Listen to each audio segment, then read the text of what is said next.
Welcome to episode 115 of Manifesting with Meg, Conversations with Extraordinary Women. I'm very excited to introduce all of you to my guest today. My special guest is Sara Blanchard. She is the author of 2 books, Flex Mom and Dear White Women, Let's Get Uncomfortable Talking About Racism. And she is also the co-host of Dear White Women, an award-winning weekly social justice podcast. Today, our theme is in the month of fabulous freedom, July, accept and move on. So as you all know who followed me, this is a year of empowered through purpose, transformation, dreams, inspiration, true happiness, discovering bliss. And we're always just a conversation away from more extraordinary. So let's wake up to a universe packed with possibility and let's get started. We always set our intentions at the outset of each show. Mine certainly is to learn all about the wonderful things that Sara has done. And certainly the way we became friends, shout out to Lisa Lopez, certainly, is because of the World Happiness Summit. And we'll talk more about that later. But she is a true powerhouse. I love her energy. Of course, that's why she's on my show, because I always like to be surrounded by people who I adore. So without further ado, set your intention, pick your number. At the end of the show, we'll share both. And you all know the drill. Join us, join along. And here we are to start our 115th episode, Accept and Move On. I'm going to give a better bio of Sara so you know how amazing she is. And certainly if you have any questions or any comments, put them in the feed at the side and away we go. Sara Blanchard helps build community and connection through conscious conversations, which she does as a facilitator, TEDx speaker, writer, and consultant. After graduating from Harvard and working at Goldman Sachs, Sara pursued the science and techniques of well-being. Love it. And is a certified life coach, author of, like I said, 2 books, Flex Mom and Dear White Women, Let's Get Uncomfortable Talking About Racism, and co-host of Dear White Women, an award-winning weekly social justice podcast. She's biracial, Japanese and white, married to a white Canadian man, and is raising their 2 white-presenting girls to be compassionate, thoughtful advocates. We need more of those in the world. So good job, Sara. They live in Denver, Colorado with their incredible, lovable dog. Need I say further, she is a powerhouse, and I'm so happy to have you on the show today. Welcome, Sara. Thank you so much. I'm so excited to be in conversation with you and have some time to connect again.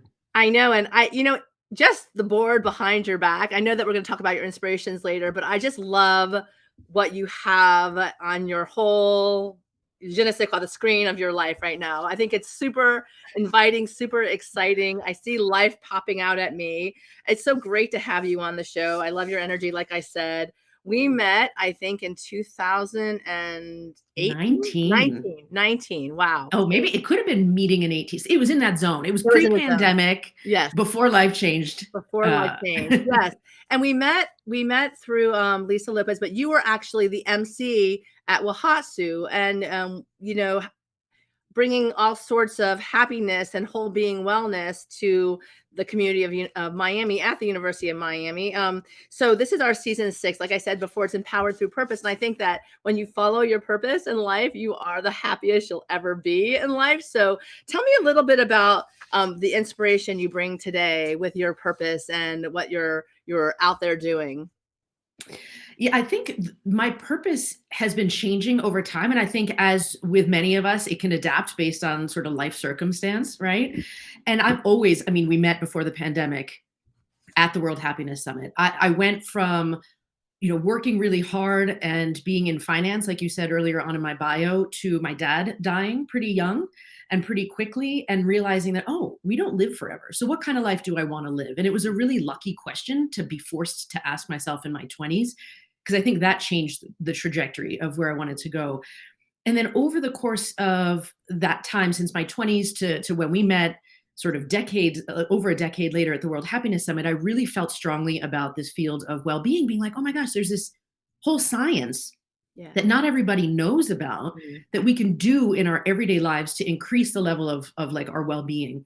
But then I would say pre-pandemic, but sort of as I got into raising kids more intentionally, what you mentioned about my biracial identity, this idea of me, I'm a daughter of a Japanese immigrant mom and a white dad, and race and identity and raising neurodivergent kids and seeing the state of our world really made me dive into this DEI space.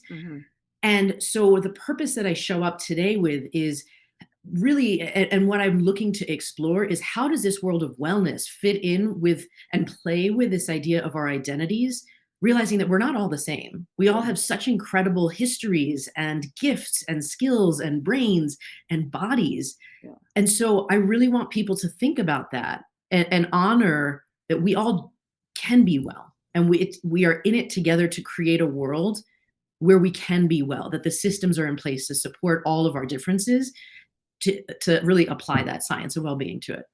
And, I love the point that you're saying, your identity and how you were raised and what world you grew up in, your perspective certainly, and then going out into the world and playing in that playground as well, but taking that beautiful identity with you to make it a better place, as opposed to, not trying to own it, and then just trying to fit into other people, like that melting pot, mentality. When my family as Italians came over, it's like, don't be Italian, don't speak with an accent, make sure that you're as, I guess, white as possible, just so you can fit in. And, Italians were the Black Europeans and the Irish were the Black Europeans. So it was literally, and I say this with all respect in the world, it was literally, how do you fit into the world and how do you embrace your identity to bring, and I really very cognizant about the whole fact that I'm raising kids who know that they have an Italian American background and how proud we are, and always being open to learn more from other, cultures and ethnicities. And it's good. It's really good to learn more and see how other people live and all their traditions. So, the quote today for our theme, for Fabulous Freedom, which I love that you're doing this month, is, accept and move on. And today's quote is by Carl Jung, which, as someone who's in the world of wellness, is like, you know who he is. So if we cannot change anything until we accept it, condemnation does not liberate, it oppresses. And, there's magic in accepting those things that we cannot change. It kind of allows us to move further, a tremendous freedom, that we can go from a place of release rather than fighting the current, but kind of going with it. However, bringing all that you value and hold dear along with you. And, one of the things I think that this may have a lot to do with the where are we going kind of concept, is that the ghosts of the past, and what do we do with that? How do we play with that? And what is the story that we want to tell going forward, embracing all of that, yet moving on. So one of the questions I love, I'm glad that this is coming up because our day changed a bit. And I'm like, oh my God, this is just perfect. There's magic of accepting the precise ingredient we need to experience real change. And I know that you are a change maker. You want to see a better world, a world of wellness where we aren't like pushing ourselves down, but we're lifting ourselves up. So tell me, the key today is condemn yourself no more. Now is the time to be free of judgments. Tell me how this falls with you. What are your thoughts? There's two things that come up for me when you say that. I love it, first of all, and I'm so glad that we get to talk about it today, because which way should we go first? The intellectual or the personal? Whatever feels good to you. Okay.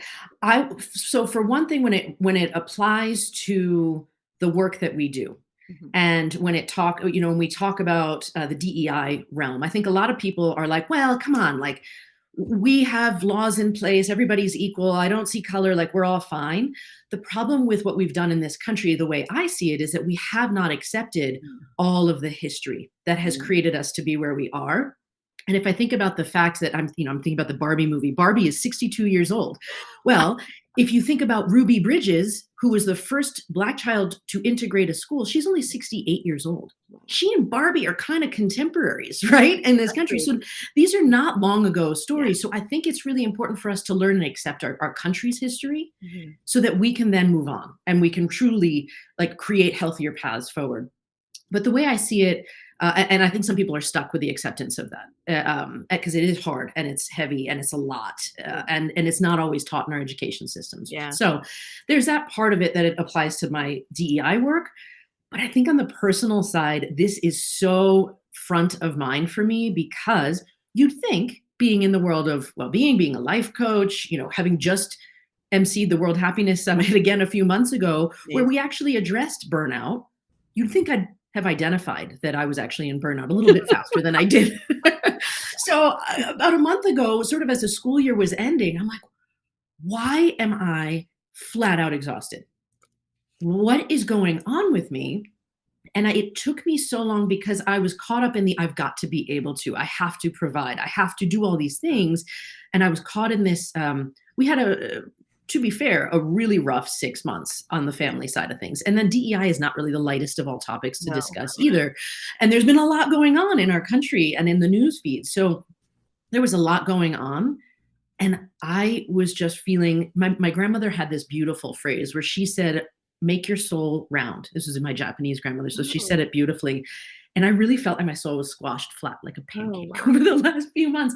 And so it was so liberating when the school year ended. And I kind of went, oh, right, this is burnout. And then I dove into the rabbit hole of, okay, what do they say about digging ourselves out of burnout? And it's like, you can't actually change it unless you change the circumstances. Yeah. And so I used this, like the month of June and the first half of July, to really recalibrate. It was like reorganizing, purging all the other stuff, taking my inbox from overwhelmed to way back into like me being able to respond to things, recreating systems so that I don't have to constantly be doing administrative work all the time, right? And reading books again, like touching back to the things that I get fueled by, remembering that my brain and body are connected, and really just taking action to make those changes happen. And so that's where I'm at, where I accepted that I was in burnout. Yeah. And then I needed to take the action. I couldn't sit there beating myself up for why I was in burnout. I really had to just be like, okay, this is what it is. Yeah. And it's time to do something about it. And so this accept and move on idea is so powerful for me just today, this month, in this life stage right now. It's really, and I've said this in other shows as well. I mean, the mere fact that you've actually identified or, kind of like said, I'm in burnout, like, this is what it is. This is what I feel like. It's the first step toward being able to be really kind to yourself as you really do recalibrate. And I think that, we're not machines. We are not machines. And I think that's probably why, those people are petitioning or protesting right now. The unions are like, we are not machines. You can't, we are talented, creative, gifted beings that come to the stage of life with gifts to share, and it can't be replaced with a machine. But unlike machines, well, machines break down all the time as well. It's like, you know what? You stick no gas in your car, guess what? You're not going anywhere. The reality is that during the summer, hotter months, people might want to slow down and take care of that gift that we are, and so we can use those talents to share with others, which is really something that you do so well. Like, I got to see you in front of how many people in WOHASU? I got to see you in this beautiful old wonderful theater in Milan, in Como, doing your thing, really tying together the speakers, doing that dance with another speaker as well, but just presenting such a beautiful story of how the whole being is impacted by, different areas of our lives. But when we look at it differently through the eyes of wellness, through happiness, through that study that we both love, we've come to love, positive psychology onward, it is really a wonderful wake-up call to the world. So tell me, how did that story begin for you as far as the Happiness Studies Academy? I know that you have done the first part of the process and the program, and then till you got on stage. And, this is the second time you did this. So not just the first. So you're a pro. You're an expert in what you do. And how did that journey start in wellness, you're saying? Yeah, like, how did it start? Like, I know that you said Goldman Sachs, Harvard, and then I know Dr. Ben Shahar is from Harvard. So I imagine. So yes. Yeah. This goes back to why I think our favorite study about the power of relationship, for me, the Harvard Grant study that talks about how relationships are the cornerstone of our long-term health and happiness, right?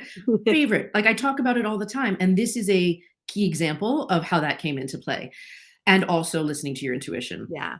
So there I was, my dad had passed away. I had left Goldman Sachs and was working in a coffee shop in Brooklyn. Not because that was my life's ambition, but I needed something to do to get me out of the house because I was in a real bad funk. Yeah. And but I needed time to recalibrate and recover and heal and address my grief. And it was there that a friend of mine came in and said, I want to do this happiness project. And I'm like, man, I wish I knew that undergraduate guy who helped, like, my teaching fellow for the psychology applied to business class. He had a fun name, great like ideas, can't remember his name to save my life. Fast forward a month and my mom's like, or like right after that, my mom was like, I'm going to a yoga retreat and I know that you're supposed to come with me. And I'm like, okay, Your mom's awesome. fine, like, let's go. So we go to Kripalu, and in typical my mom fashion, we show up late for the first class, and we roll in, and the class is already seated in a gigantic circle in this huge room in Kripalu, and there's one seat that's open, like where the two of us can squeeze in. And I sit down and I look up, and across the circle is Tal Ben-Shahar, So cool. sitting there on sabbatical for the one weekend he's in the United States from Israel. And we're both like, I know you. so after the session, we start talking, me like, how are you? Have you graduated? What's been going on? It's been 7 years at this point. And he tells me all about the field of positive psychology, about life coaching, about all of these things that were they are my life purpose. We happen to have an aura photograph taken, and it was all lit up with possibility for me after meeting Tal. So it was thanks to Tal that I got certified. I opened up my coaching practice. I got to teach with him as a teaching fellow for his positive psych class at Harvard. And then when he went to WOHASU the first time, he was like, Sara, you need to come to this. Like, you have to come check this out. So we're talking like a relationship that has only a few touch points a year, but spans decades and is mentoring and someone to sponsor you, look out for you, like understand that, that you believe in me. He believed in me to be like, you'd like this. And so I went, I just checked it out as an attendee. And I'm like, I would love to be the MC of this. I know how to pull these threads and I see the essence and I love this field. Yeah. And so that's how I got connected with Karen and became part of the infrastructure of it, and I'm so grateful to be able to play a small part. I think it's like the evolution and revolution. I think it's kind of like everybody wants to like this, someone asks me all the time, since I write about bliss, that's my word, bliss versus happiness, but they're like, is that really tangible? Is that something that you can really wrap your mind around? And I just listened to your story and I'm just like, you recognize him across the room. He's on a retreat. Your mother's like, that is bliss. That's so freaking exciting. And I love the poem by Mary Oliver, Living a Conscious Life. Pay attention, be astonished, and tell all about it, because you're paying attention, you're astonished, you say yes to the opportunities, and here we are. I met you through that program as well. And I see you. And it's interesting, like you were saying about networking. And I think this is really amazing that helps you accept and move on, right? Accept and move on. Is that when you pay attention to that gut and your energy, the energy of the room that happens when you're with the people that really light you up, right? When you're paying attention to that, it changes you. And, I'm about inspiration. So one of the things that I love to do with my show, and it certainly plays a part in that beautiful wall of yours, is ask my guests for what inspires them to keep moving on and move forward. So this is the first one that comes up. You deserve all the love you keep trying to give everyone else. What a beautiful beginning to this. How is this inspiring to you? To me, this one is a really grounding one. One of my top strengths, I did the VIA strength survey, is love, to love and be loved. And it's my language. I have little hearts all over the house. And I'm really good at showing love in different ways, but caring for others. And I do what I think maybe some people can relate to who are listening. Like, I don't love myself as much. I can fall into that pattern of owing things to other people before I owe things to myself. And part of this has been, this quote in particular was part of this burnout recovery program that I sort of put myself on, which was reading books, exercising, really recentering the knowledge that I had put to the side, which is, if I don't love myself, nobody else is going to do it for me. I love it. And so this is what this means to me. It's this reminder that I can care for myself with just as much deserving as my children, as my partner, as my friends, as my family. I mean, all of it. I'm going to point out something, because I'm listening and paying attention. You said this burnout recovery program. I'm wondering if whether, as a life coach, you might want to do something around that. Play with it, how it works for you, and then offer it to others. Because I definitely know a lot of women, maybe a lot of men as well. Just my circle is mostly women who are dealing with burnout and don't know what to do, and they're trying to put like powders on, or I don't know. I think it has to be an inside job myself. So I think the fact that you 100%. said specifically that you need to give yourself the love that you are giving to others, which is beautiful. But burnout recovery program might be in the cards for you in the future. I don't know, That's not Rebecca. a bad idea. Keep paying attention. So then we have this next one. This moment is more precious than you think. De La Vega. And tell us, what is this for you? I think it's easy for me to not appreciate the wonders of, even though awe is also one of my strengths. And when I see a beautiful sunset or a beautiful thing in nature, I like, oh, I live in that. And it stretches time for me. Sometimes the less pleasant moments in life kind of fly by, right? Like, oh, I'm driving my kid here. I got to do this. I got to do that. And you realize not just is life fleeting, but life is made up of all of these moments. Yeah. And so if you stop for the snapshot, it just is a reminder to be present and see that magic in the moment, because I think it shifts the lens. Like, it totally shifts my emotional state when Yeah. I think about the luck that I have to live all of these moments. Yeah. I think that's beautiful that you take what you just said with the snapshots of life, the little, like, you sit there and you just look and you're just like, wow, I'm going to savor this. And then like the savoring is another concept, that in happiness studies is, you really want to savor the moments rather than live through them. And then, of course, we rise by lifting others. One of my fave for sure. Tell me how this inspires you. Oh, this is our podcast tagline. This is how I live my life. I just feel so strongly that we have oftentimes bought into this false Mm, narrative that it's all about individual merit, that I do it myself. I pull myself up by my bootstraps. And I so think that true. that's not right. I don't think that that is actually objective reality. I mean, I think the fact that I rely on this technology that to connect us right now and have this means that there are people working at the technology companies to make my device, to keep the internet going, to Yeah. keep electricity going. I'm lucky to have people pick up our trash. Like, there's no way that I live the life I live without other people doing what they're doing. Right. And so I think we owe it to each other to look out for each other. I think that the more we can all look out and lift each other up together, the better all of our lives will be. That's really beautiful. I conceptually, I always try to say to others, don't you realize we're so interconnected? It's crazy that, you passing by someone and just not even paying attention to who that is like, you're not paying attention to it's that love that you give is you're not willing to receive. So it's the whole idea of how, we interact with each other. It really is a self-full, like Sal would say, a self-full notion that, we can help others, and it really does fill us up as well as the people that are impacted directly. And then, of course, we have this beautiful one. We are what we repeatedly do. Excellence then is not an act, but a habit. And it's funny because we all look at our habits and we're wondering, I wonder why I'm feeling this way. So tell me a little bit. That's Aristotle. Thank you very much.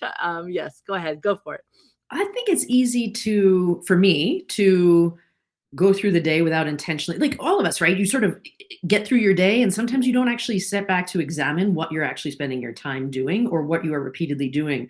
But all of the things that we do add up. I mean, how many times have I, in money management, read the stuff about you spend a $5, buy a $5 latte on your way to work. Think about how much money you've just spent on that. Is that what reflects you? Or do you want that money to go on this wicked cool trip Yeah. that'll expand your horizon? So I think taking the time to examine and reflect on, doesn't have to take long, but what am I doing day after day that is either supporting my life or kind of pulling me down without me realizing it? And for me, not having a habit around exercise, for example, was not really helping me. And so I felt like revisiting the things that fall off, what our values are, realigning those habits with them really makes things easier to maintain.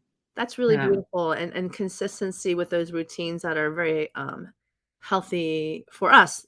Everything is based upon us. What habits we choose that are good for us, not other people. Other people might make suggestions, but what really fits our lifestyles and fits our personalities, I think you really have to think about that. Now, back to your wonderful, experience so far. Now that you are award-winning author of Dear White Women, for one, and now we have this great show, Dear White Women podcast. Tell me a little bit about both of them and how you got started on this journey with this particular aspect. I know you've done a TEDx as well, so I encourage everyone to go check out Sara Blanchard, SARABLANCHARD, and TEDx to see her presentation as well. It was very good. But go ahead, talk to us about this. So first of all, I acknowledge for some people, this is like, whoa, what did you call your platform? And so I want to just call that into the conversation and help people understand that we named our platform, and I work on both of these with my best friend, Misasha Suzuki Graham, who I've known since we were undergrads at Harvard. Ironically, or I don't know, going back to the whole connection of the universe, we met walking out of a racial identity conversation. Oh, really? So go figure that here we are, because she's also biracial, Japanese and white. Here we are 25 years later having this platform. The reason we named it that is because we actually really want to speak to white women and help people understand how much power white women have to make change, because you have the professional side, you have the home side. We are told constantly we are less than, but if you band together, we have so much power with our wallets, in the voting booth, in our families, everything. So it's really, this is not an antagonistic platform, but it is calling out the fact any conversations about race and racism are going to be uncomfortable. Mm-hmm. And for most people, the idea of Dear White Women makes them uncomfortable. So we're not trying to pull the wool over anybody's eyes, but this is a very empowering platform that we intentionally created to speak to people who can make a big, big difference in our society when it comes to looking out for each other. So going back to April 2019, before the pandemic, a year before George Floyd was murdered, my best friend and I were having conversations behind the scenes, and I was doing life coaching and all this stuff, but I kept finding, going back to that idea of excellence is a habit, right? What you do repeatedly. I kept finding myself spending time having conversations about race and leading conversations in my kids' school and having a Grammy-nominated group that talks about race and racism and through hip hop come through these predominantly white public schools. And I'm like, okay, there's something here, because I'm saying I love coaching moms, but I'm really spending my time doing this work. What is that about? And my best friend at the time, or the same friend, but she's a biracial woman, but I'm married to a white Canadian man. And our kids, like you said in the bio, are white presenting. She's married to a black man. And her two boys are very multiracial, and the world sees them as black. So we were having these conversations behind the scenes about our hopes, dreams, and fears for our kids, as you do, and what kind of world we want. And they were very different than the ones that we were, as biracial women, we can float in a lot of white women's circles. They were very different than the conversations we were had in those circles. And so we thought, what if we could bring these conversations to more people, the ones that she and I were having? So she's a lawyer and a historian. You obviously know I bring wellness and psychology to this lens. And we just started recording. We threw a mic in front of our faces and we're like, maybe 5 people will listen, all of them related to us. Like who knows? Here we are, over 300,000 listeners later, downloads later, with just consistent production. We're 200 episodes in, and we thought, well, that's awesome. Obviously, then stuff over the pandemic transpired. We got a spike in listenership. We're getting a lot more feedback. We do speaking gigs around this, but not everyone's a podcast listener.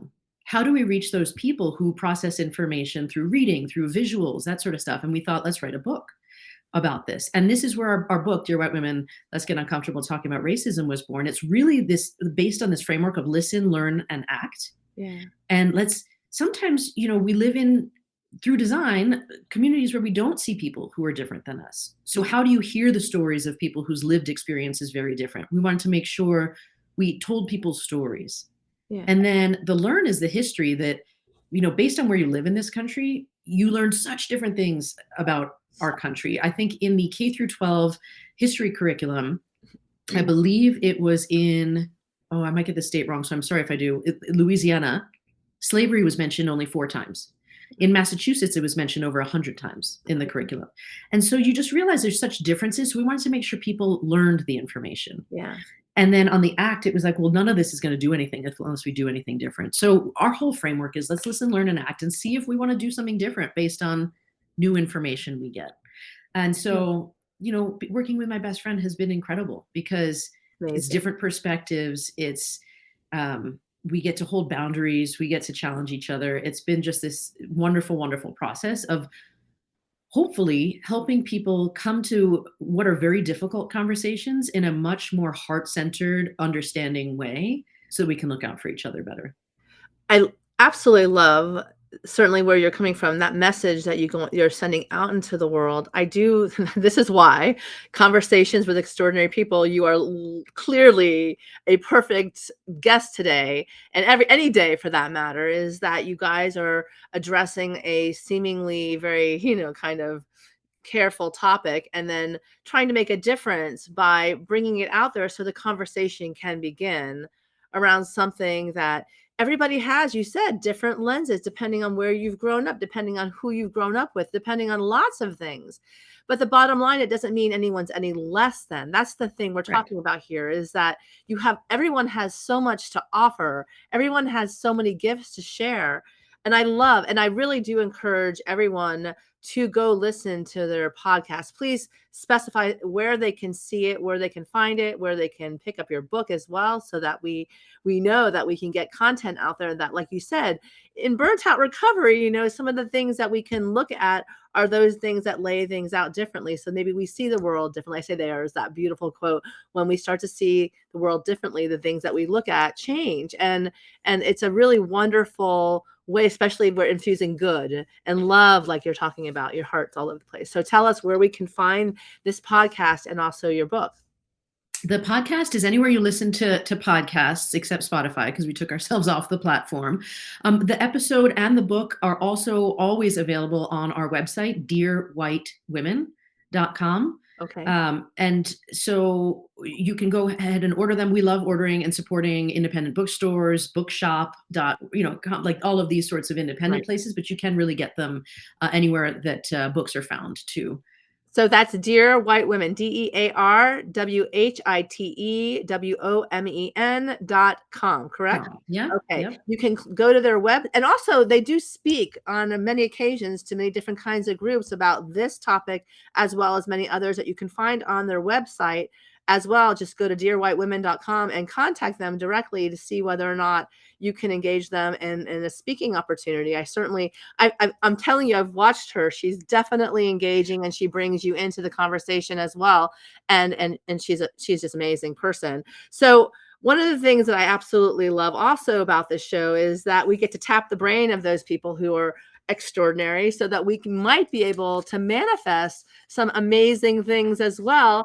And certainly the intention that we start with at the beginning of the show speaks volumes to really how things unfold. I'm a big power of awareness around intention. When you're focused intentionally on the things that you want in life, it's more likely that those things certainly come out. And I've wanted to interview you for quite some time. And I'm telling you that I am enough I'm loving that quote behind you. I'm like, it's really, really wonderful, the words that we put out into the world, how they lift us.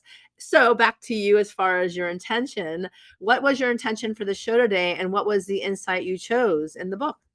Yeah. So my intention was to be as present and in my body as possible today, so that we could just be in flow. I have found in the past, when I've deviated from that or to intellectualize things too much, I wind up like just showing up as not my best self. And so I trusted that if I was present and with you energetically through the screen, that we could just do our thing together. Yeah, and I went to my book and picked our family's favorite luckiest number. That's how I picked today's favorite. So it's number 11. So that brings me to January 9th, reinvent yourself. Oh, I love it. The whole recalibration theme follows. Go ahead. It doesn't it feels like it fits. It. And that's why I was like, I'm sticking with this, because this is great. All right. Should I read the quote and the description? Yes. Whatever parts that speak to you, or the whole thing. Your choice. I would love to. It was a great whole thing. So, okay. We possess such immense resources of power that pessimism is a laughable absurdity. from Colin Wilson, a British novelist and philosopher. I love this because it follows the accept and move on. Okay, right?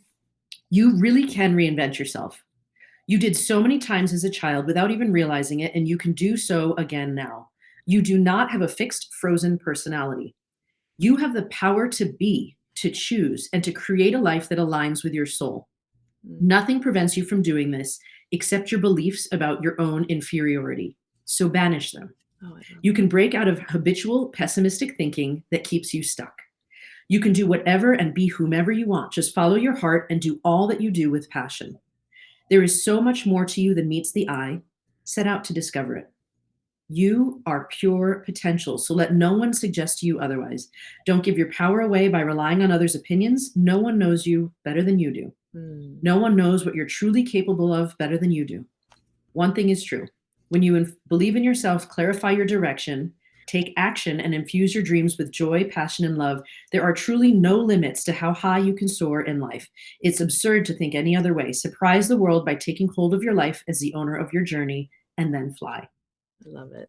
Oh my God. Well, I just got goosebumps, and that was my, I love hearing, I'd be honest with you. I love hearing other people read the words that I write. It's just such a gift back to me. So I thank you for picking that. And certainly, all of it, the flying component, like one of the things I really do love about you and who you are is that when you're with you feel potential. You feel that you're full of potential.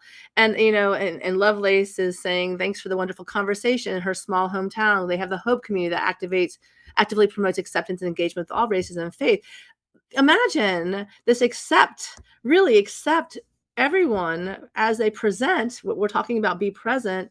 And then watching each of us fly and becoming all that we're supposed to be, rather than, those that 1% gets to, or just this person gets to.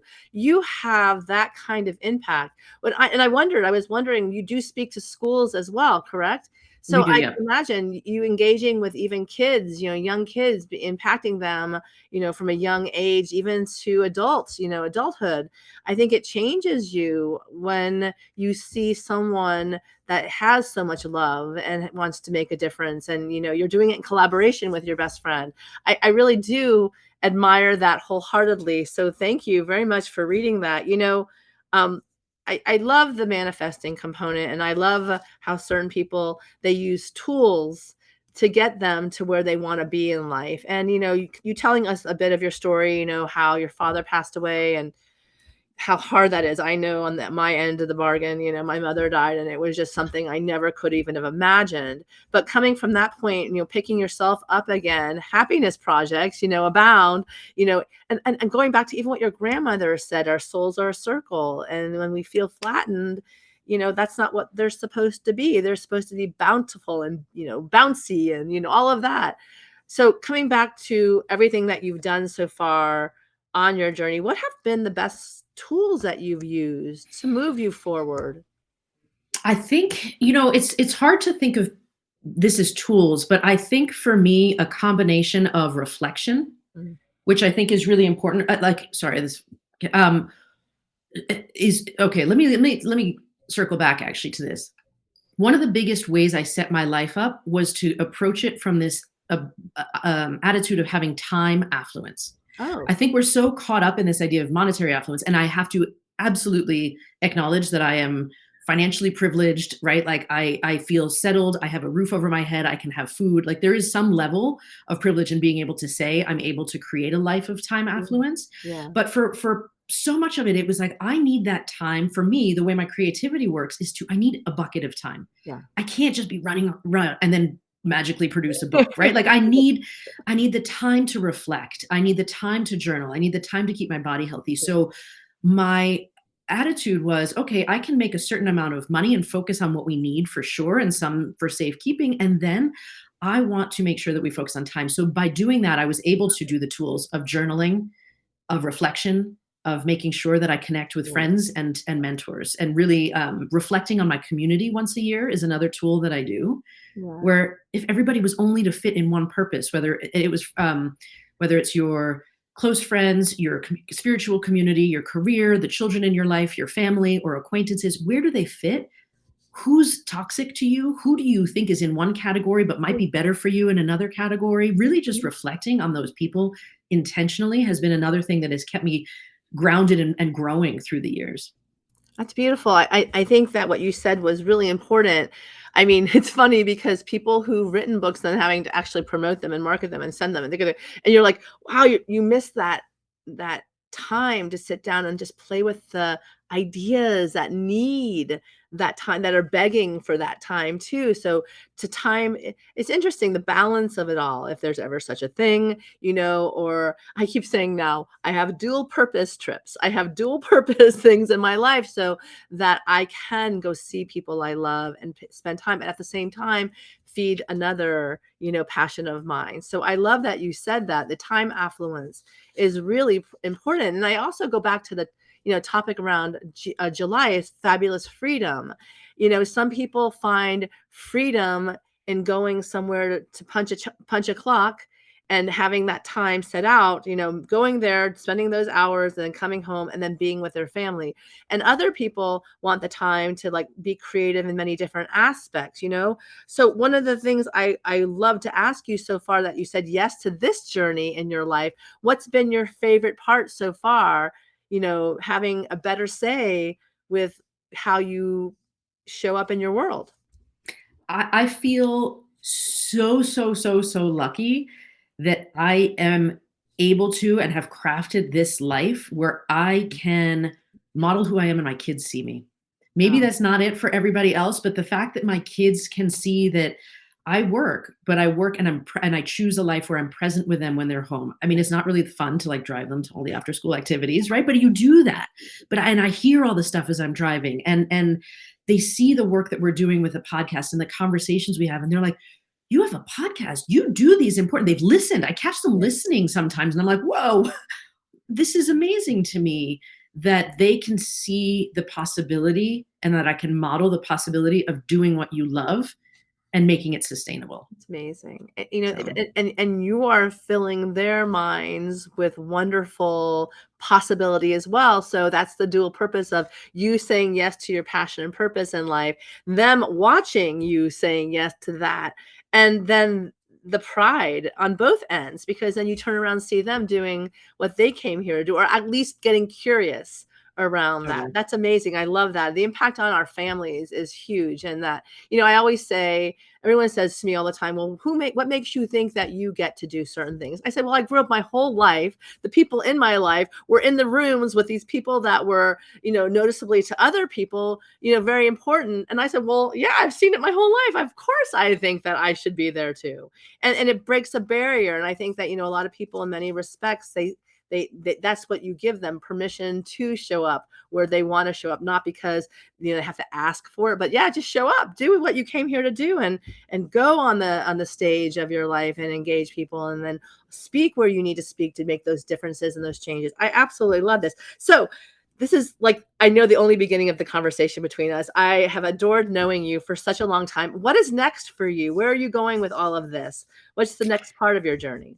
So we are carrying on with the podcast. We love it, and that's where we show up as sort of free education every other week. But we're really leaning into the speaking, and what I am mulling over right now, and it's in its. I pulled a tarot card this morning. I keep feeling like, where is this going? I can't say the actual concrete formation, but I will absolutely continue to show up in the space of well-being Mm, and identity and justice. And how do we make sure that we're all getting more of what we need to thrive? And so I would say if people are curious, sign up for our email newsletter at dearwhitewomen.com, because I think we're going to be launching some writing and some more speaking and just fun stuff that really fits in line with all the stuff we're doing so far. Oh, I think that's so exciting. And I love the fact that we were having conversations before about the both of us show up on a stage somewhere sometime soon. Who knows when? Yes, just bringing both of the magic to the plane, to others. And I love supporting you. I think that what you have to say in this world is really important.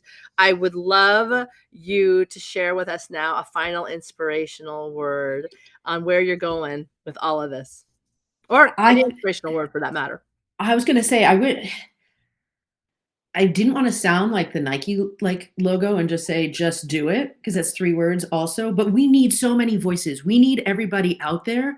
So if you can channel the I am enough and spend the time reflecting on who you want to be, what your legacy. Maybe think about it that way. What's your legacy that you want to leave based on all the things you are actually doing? Yeah. Sorry, I couldn't condense it into a word, but it's that feeling. I wish I knew what that feeling in the singular word was. Yeah. It's do it. Just go for it. You're enough. I love it. It is the feeling that really does, energize the action. So, when we're feeling like we're enough, we can do so much more. When we're beating ourselves up, we can't. So I love that you just said that. I love the fact that you're encouraging all the people out there today just to go and do it. Do that thing that's pulling at you. Take that yes, when it's introduced to you. And of course, that's the journey to bliss. That is those I keep thinking, so what is my next? And I'm like, what's going to make me happy? Being present, being, feeling the I enough, talking to people like you, Sarah, just all of that. And you just sit back and go, that was really happiness personified. And I love the fact that you're saying, encouraging, moving people, empowering people, to go out there. So before we end today, I want to remind everybody to check out the Dear White Women podcast. Dear White Women, contact Sarah and her colleague with regard to any kind of speaking engagements in this realm. I know that they have so much to offer. The conversation is only beginning. We are here to make a difference. And Annie McDowell saying, she's showing up. She's amazing in her own right as well. I want to encourage you all, like I said, to contact her. Join WOHASU. I'm sure she'll be there again next year or this year, whatever magic is coming through. It's a place where people are genuinely happy to be together, and that whole connectiveness of ideas and ingenuity playing in that field. Like she said, dearwhitewomen.com is where you can connect with her, sign up for her newsletter. Remember, all of us, we are here to be deliberate creators of our life. Dream big, get inspired, and get ready to manifest your dreams. Final words, if you like, go to you, Sarah. Meg, first I need to say your energy is magical and inspirational and so moving. And I have appreciated you from the moment we met. I love what you do. I love who you are and how you show up in the world. And so thank you for doing all of this. And I'm so glad for all of your listeners that you have this show. So that's really what I want to leave the world with, is you have built this incredible momentum. And it's okay to be happy with where we are and see the bliss. It doesn't have to be striving for some other wild creation. I agree. And I think that when we don't force it, we can actually accept and move on in it. So thank you for your beautiful words. I am such a fan. All of you need to go out and dearwhitewomen.com, contact her. You'll love it. I promise you. It's such an inspirational experience just to know Sarah, and I one day may meet her colleague, who knows. But thank you again so much for everything that you bring to the world and that difference that you bring in the conversation, elevation that you bring. And I can't wait to see what else you get to do in this world. So go out there and be magical and enjoy your bliss, accept and move on, and enjoy the month of fabulous freedom. Love to all of you. Bye.